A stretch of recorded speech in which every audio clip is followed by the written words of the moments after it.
When will you announce who your VP is?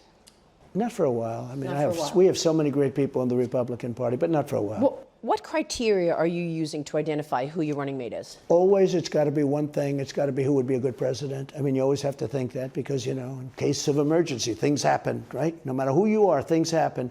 It's got to be number one. Who is your running mate? Well, I have a lot of good people. We have a lot of really good people. So you haven't decided who it is? I have a lot of good ideas, but I haven't. And there's no reason to do that quickly. So you haven't told that person, you're my person? I speak to everybody. I speak to everybody.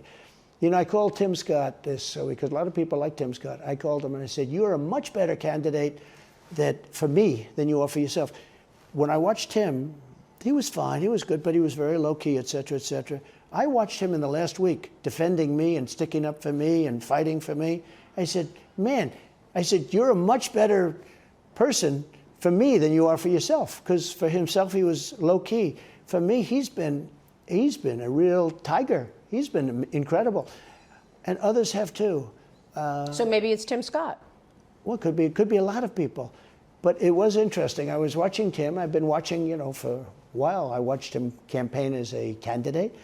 But I watched him over the last 2 weeks. As you know, he endorsed me, fully endorsed me, gave me a beautiful endorsement. And he has been really strong in terms of that. No, but that has nothing to do, I don't want anybody to take even any inference, but it's incredible. Kristi Noem has been incredible fighting for me. She said I'd never run against him because I can't beat him. That was a very nice thing to say.